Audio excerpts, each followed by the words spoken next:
It's a process whereby the G20 countries, as part and parcel of being members of this group, provide information that perhaps they wouldn't have provided to the IMF previously, for example, under some kind of common template, so that the various working groups and the various international organizations like the IMF can take that information and basically come up with a global assessment based on country submissions about their policies, about where they're at with their economies, come up with a global assessment of where the global economy is going that is hopefully better informed and more up to date than any global assessments that you may have had before.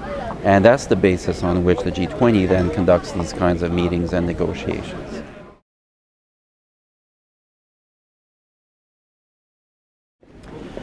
There is a linkage for sure, in the sense that what the early warning system would provide is a sense of, based on these assessments, but based on all kinds of other information as well, for example in financial markets, in currency markets, the statistics, the official statistics, and the state of the world economy generally speaking, whether based on all this information, including the mutual assessment process, whether we're headed toward some kind of crisis, difficulty, collapse in one market or another that might have systemic effects across the world economy. So it's analytically taking that kind of information a step further with the specific idea of getting a sense of whether we're heading essentially over a cliff.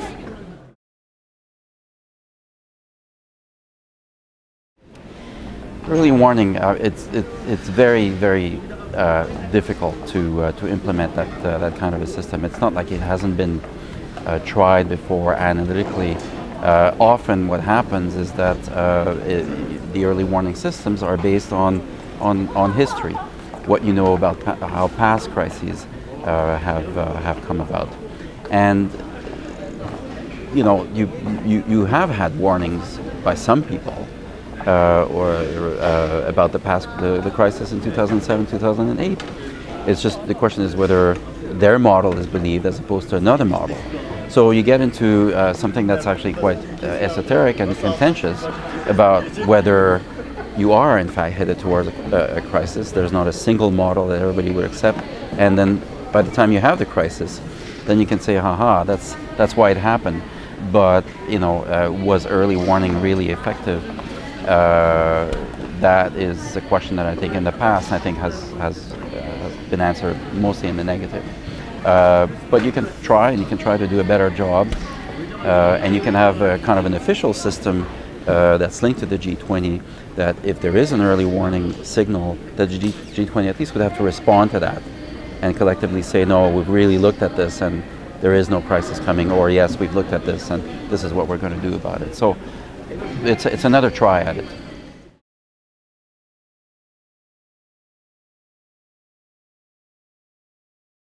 They've mentioned it here in Seoul. They mentioned it before, and it's addressed some of the harmful imbalances in the economy, namely in the global economy, namely the type of imbalances that creates major surpluses in China, because China's currency, I think by everyone's evaluation, probably that of the Chinese as well, is lower than it would be in a market system. So that creates an incentive, number one, for China to export, creates an attractiveness in global markets for Chinese imports.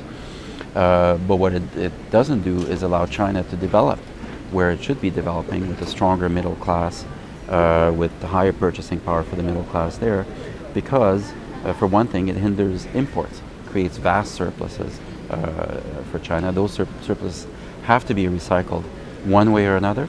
They tend to be recycled towards countries that have large deficits and that need capital, the United States being one of them.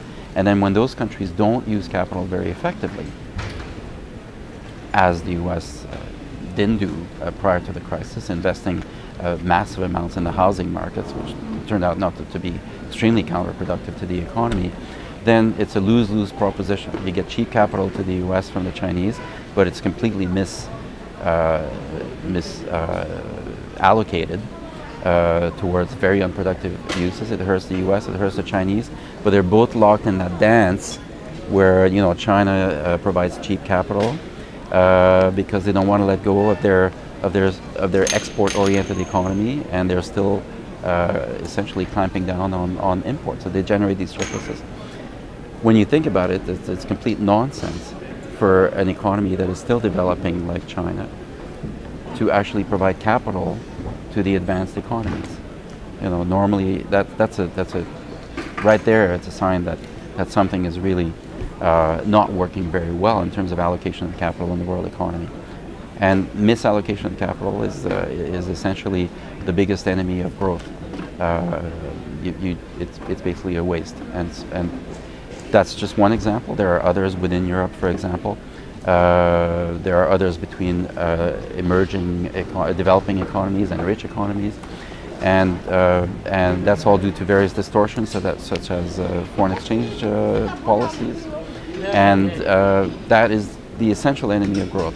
And that's very, very difficult to address unless each country addresses the elements within their own economies that encourage those kinds of behaviors.